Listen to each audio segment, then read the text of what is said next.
around the world. And from CBS News headquarters in New York, this is the CBS Evening News with Dan Rather. And tonight, Charles Osgood remembers Pearl Harbor, 40 years later. Good evening.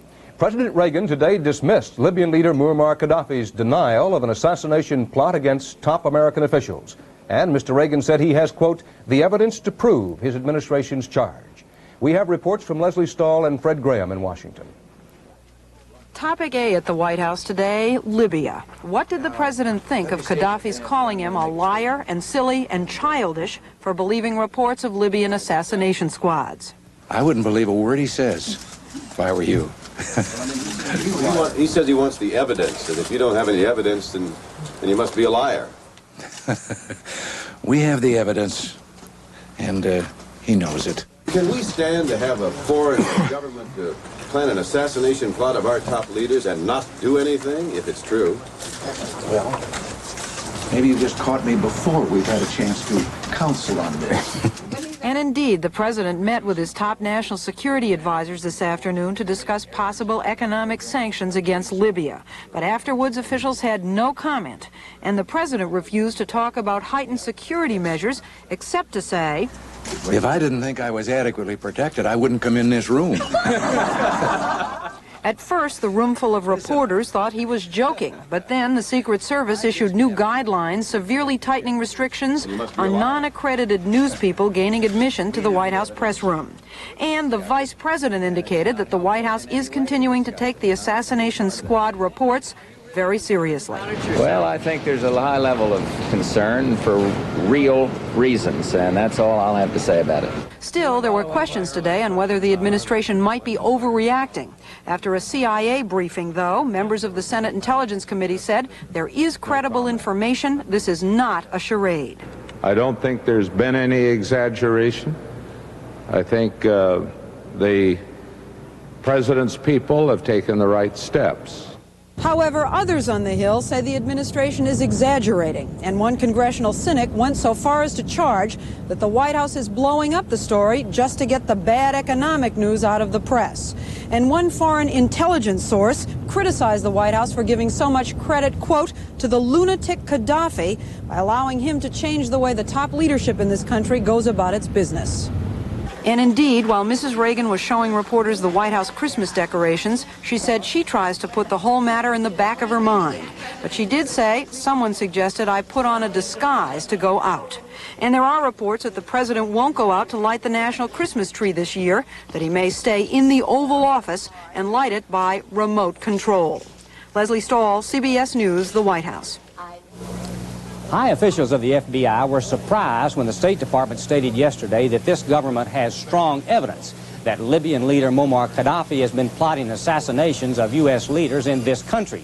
They say President Reagan's statement today about having the evidence did not mean evidence that Libyan hitmen are in this country, but that it referred to Gaddafi's provocative statements and generally violent intentions. They say privately that the report by an informer that a Libyan hit squad is in this country is still uncorroborated by any hard supporting evidence. As one official put it today, we don't know they're here. FBI Director William Webster would not comment on the situation, but he did say the intense publicity has caused the FBI to be inundated with reports of possible Libyan assassins. The more bogus, off-the-wall reports that we get that have to be checked out and investigated, and it does not make our work any easier for us. The FBI insists it's making every effort to check out the assassination reports, and it says every possible precaution should be made to protect U.S. leaders in case the reports are true. But some high FBI officials believe the situation is being exaggerated in view of the hard evidence, and they fear that, ironically, it could be giving Muammar Gaddafi more international attention than he really deserves. Fred Graham, CBS News, Washington. CIA and FBI officials late this afternoon gave key Senate leaders more details on the Libyan-sponsored campaigns of terrorism that go back to 1977. Senator Patrick Moynihan, acting chairman of the Senate Intelligence Committee, said the Reagan administration response to the alleged threats is reasonable and well-founded. CBS News has learned that no members of the Senate and House are included in the reported Libyan hit list. However, key Republicans, including Senate Majority Leader Howard Baker and Senator Paul Laxalt, have been given additional security. A Libyan jetliner on a flight from Zurich to Tripoli was hijacked today by 3 Arabic-speaking men. The plane, with 42 persons aboard, was ordered flown to Beirut. The Lebanese government at first refused to allow it to land. But just minutes before the Libyan Boeing 727 was to run out of fuel, Beirut authorities relented. The airport was sealed off by troops, and at last report, no one had left the plane. The motive for this hijacking, not immediately known. And there was a triple hijacking in Venezuela today. 3 passenger jets commandeered in that country and ordered flown to Barranquilla, Colombia. The planes, with 262 persons aboard, were hijacked by at least 9 men and 1 woman, reportedly Venezuelans, wearing hoods and brandishing automatic weapons and grenades. After several hours of sitting in the tropical heat on the tarmac, the planes were refueled and food and water were taken aboard. In exchange, the hijackers released 58 of the hostages, mostly women and children, including 1 American. Late this afternoon, the planes took off and were believed heading for a Central American country.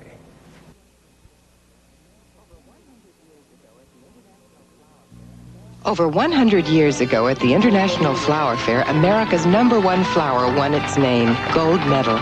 Taste 100 years of baking success. Taste the success of 100 years. Taste the success of joyful tears. Taste the success of baking pride and open wide. Taste the success of 100 years. Feel the confidence of all those years, gold medal. For your baking success. Your savings and loan has a very good reason for calling All Savers certificates All Savers. Even if your taxable income is $7,900, you can still get the kind of return the big boys are getting. What money market fund lets you invest just $500, guarantees a big return for a full year, and insures your money through a federal agency? What money market fund can do all that? I can't think of a single one.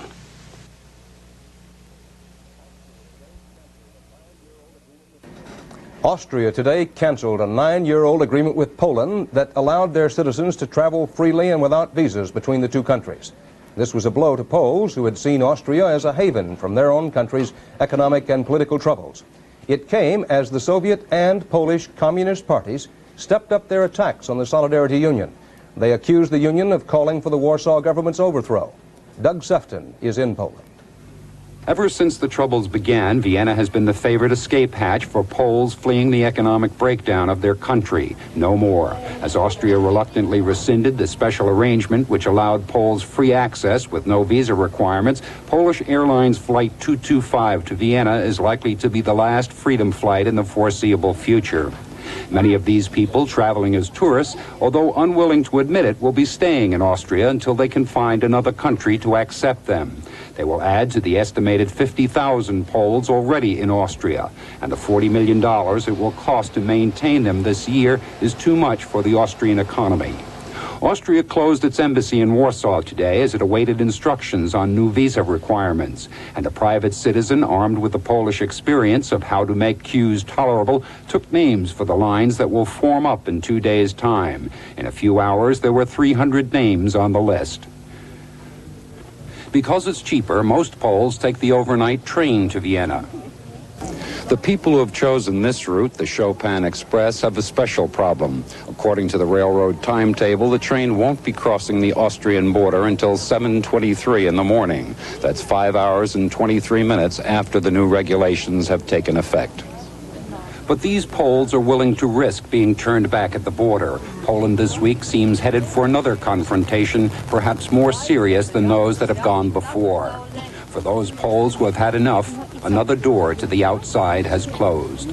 Doug Sefton, CBS News, Warsaw.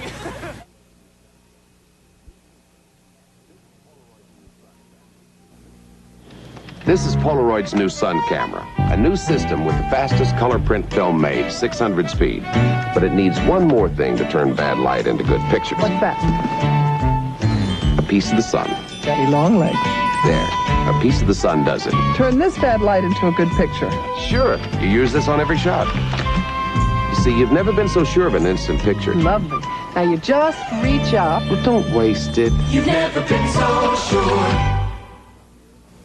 the criteria for a compact copier of a different sort. It's here, the Canon NP210. A fixed copy board saves space. 21 letter-size copies a minute saves time. Copies up to ledger size. The Canon NP210 even has its own optional mini sorter. The economical Canon NP210. A compact copier of a different sort. Call toll-free for information or contact your authorized Canon dealer. Last September, President Reagan predicted that budget deficits through 1984 would average about $60 billion a year. Today, blaming the recession, administration aides revised that estimate upward dramatically, saying the deficit could reach a record $109 billion in 1982 and $162 billion by 1984. One of the most controversial publications in Washington doesn't have anything to do with government fraud or waste or budget deficits. Instead, it's a sequel to another controversial publication. Bob Schieffer explains.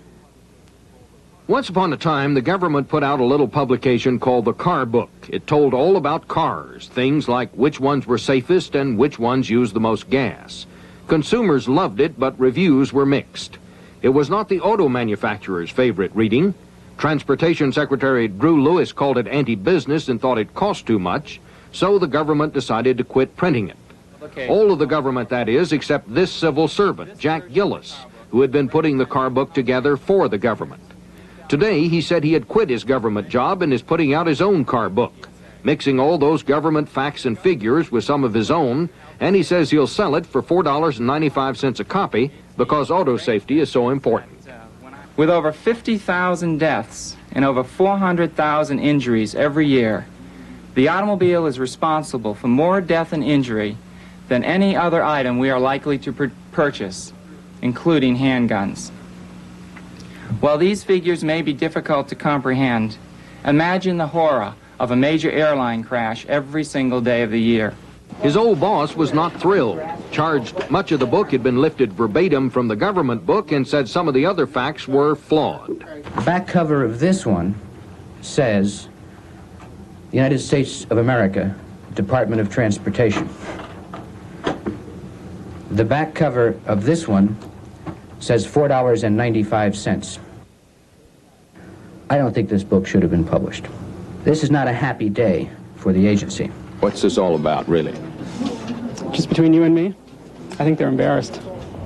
There'll be an inquiry by the government's Inspector General's office to see if author Gillis has violated any conflict of interest regulations. In the meantime, his new publisher didn't seem to feel that the controversy would hurt auto safety or book sales in the least. Bob Schieffer, CBS News, Washington. It's an Arkansas law called the Balanced Treatment for Creation Science and Evolution Science Act.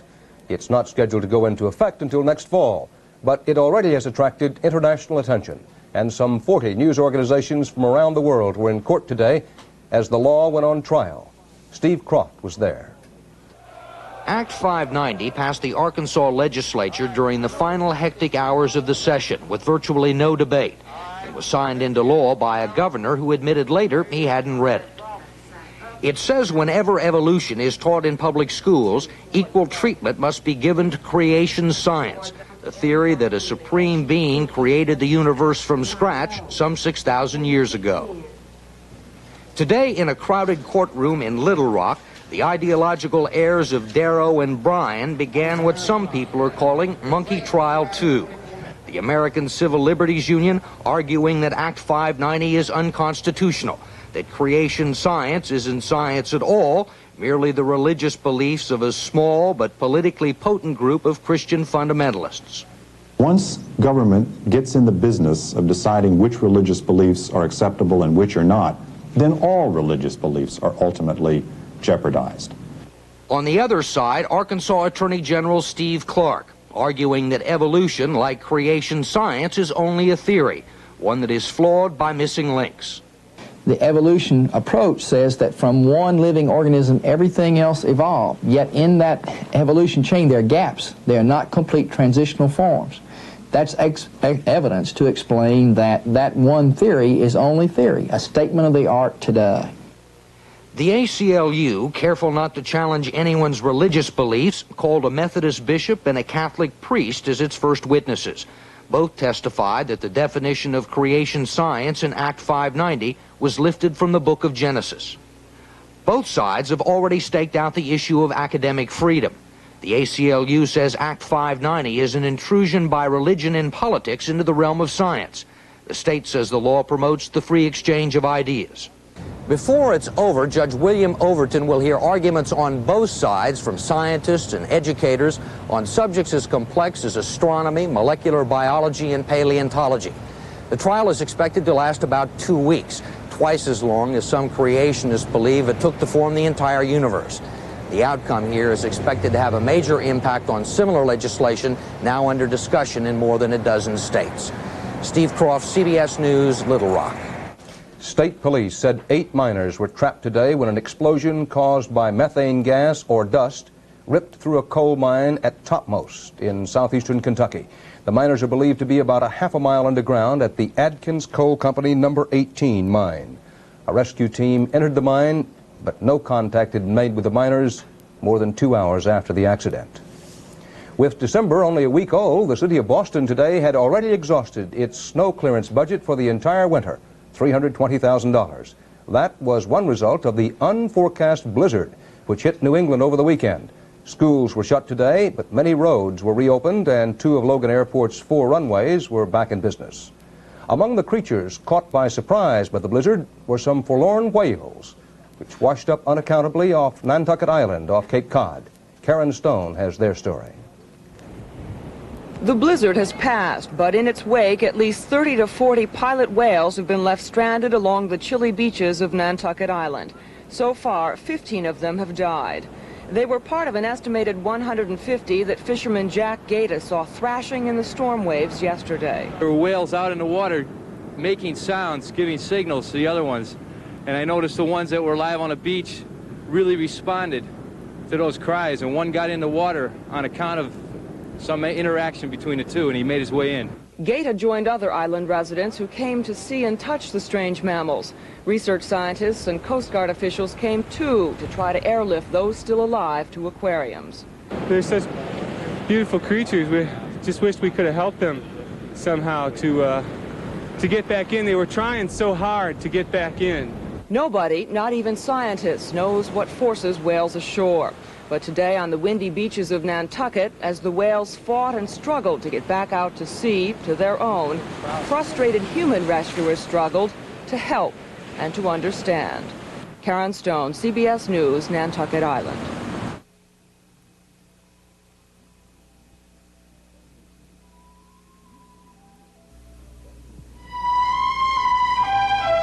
All over the world, beautiful women know that beautiful skin begins with good cleansing. That's why all over the world, more women cleanse with this cleansing cream than any other.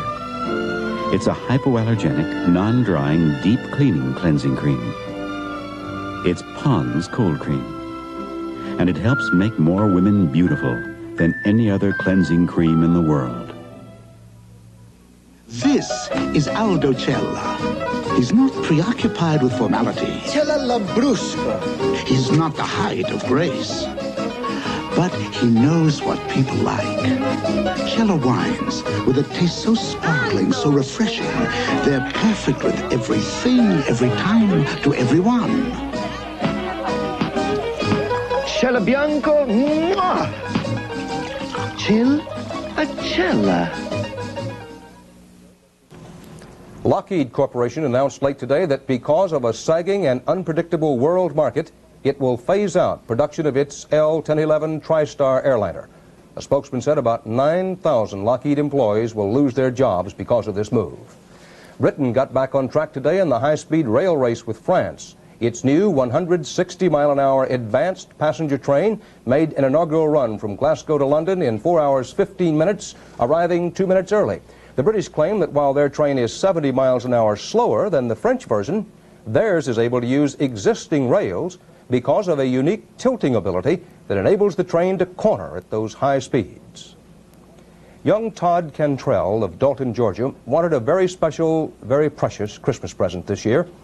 His parents took him all the way to Moscow trying to get it.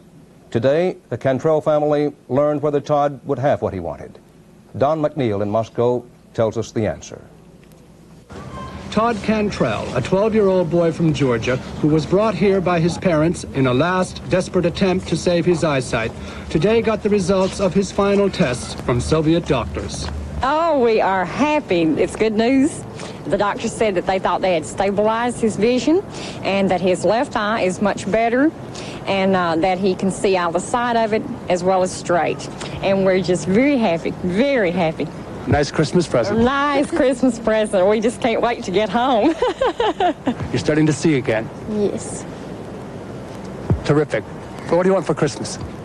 I want my eyesight back. Yeah, I've got it back for Christmas, so that's the only thing that's got me going good. I'm really excited.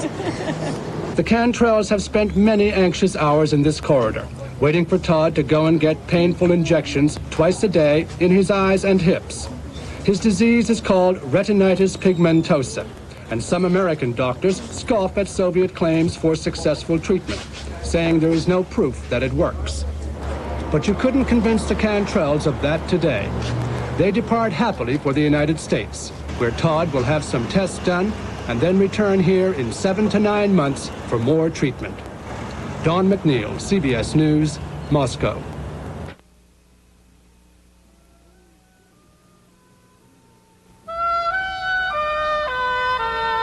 The only serious solution to indoor air pollution, Ecologizer CA90 air treatment systems. The unique CA90 natural cleansing system is scientifically superior to anything else. It removes tobacco smoke, odors, dust and pollen from the air continuously. Ecologizer CA90 air treatment systems for home, office, and auto. Anything else is less.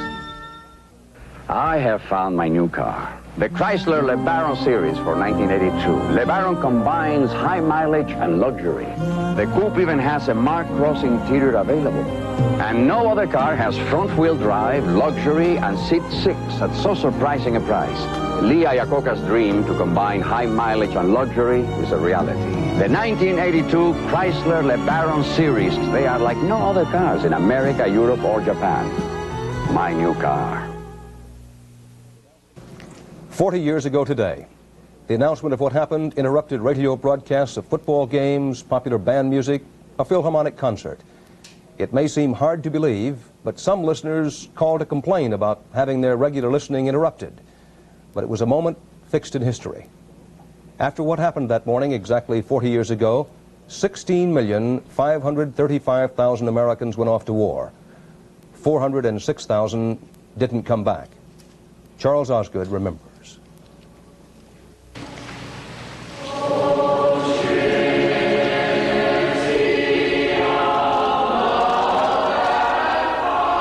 Pearl Harbor is a place, of course, but it is much more than just a place.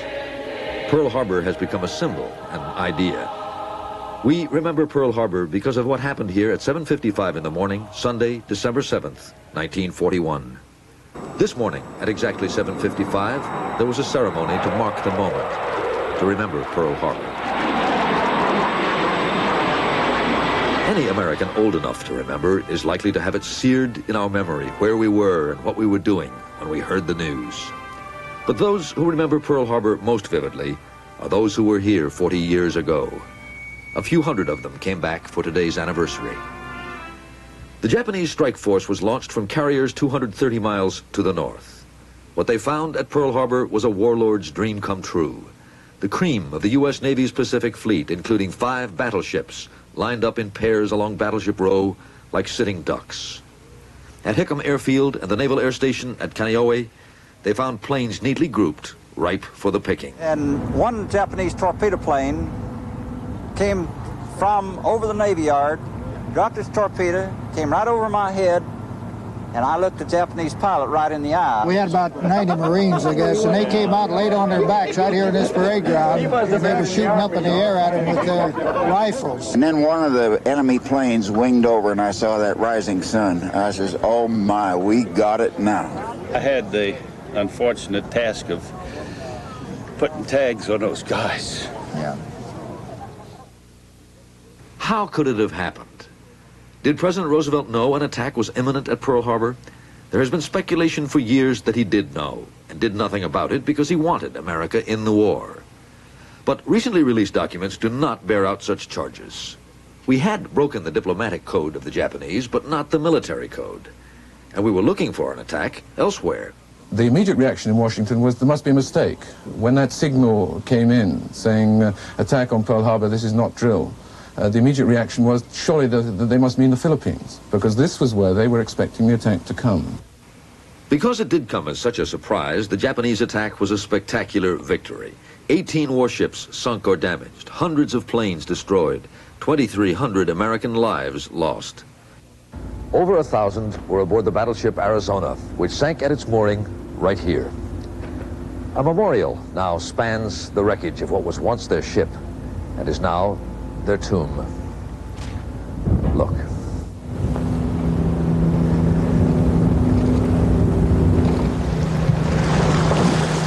"40 years later, and oil still leaks from the sunken hull. Parts of a rusting gun turret and the main mast still protrude from the surface. All else is submerged." Nowadays, among the visitors to the Arizona Memorial are many Japanese. And along with the memorials to American dead at sea and on land, there's at least one memorial to a Japanese pilot who lost his life that day, shot down at Kaneohe. Time has helped heal the wounds. Our enemy has become our friend. What is the lesson of Pearl Harbor 40 years later? It is to be prepared, of course, never to be caught off guard again. And to remember Pearl Harbor is to remember that peace is too precious and too fragile a thing ever to be taken for granted. Charles Osgood, CBS News, Pearl Harbor. And that's the CBS Evening News for this Monday. Dan Rather reporting from New York. Good night. 15 divided by 3 equals 5. Yeah, 5 minutes to lunchtime. I can't wait for, oh yeah, a big glass of orange juice. Come on, Bill. Boy, is that orange juice gonna taste good. Orange juice, here I come. Hold your horses, there's plenty for everyone. 100% pure orange juice from Florida. It isn't just for breakfast anymore. Some 60 years of know-how goes into what we make. You could get Sunbeam's Mixmaster Power Plus mixer because its governor control motor is powerful enough to knead bread dough, or because it delivers full power at 16 variable speeds. But we'd rather let one of our best salesmen tell you why. You use it. Boy, will you use it. You can turn to Sunbeam. Morning, noon, and night.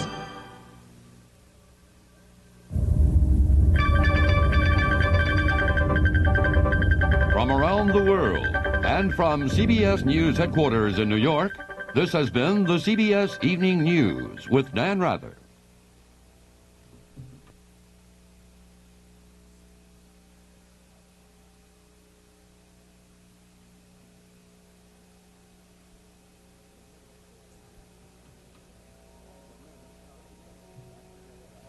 The men of Charlie Company back together after long years. Their stories will touch your heart. CBS reports bittersweet memories of Vietnam reunions Saturday night. This is CBS.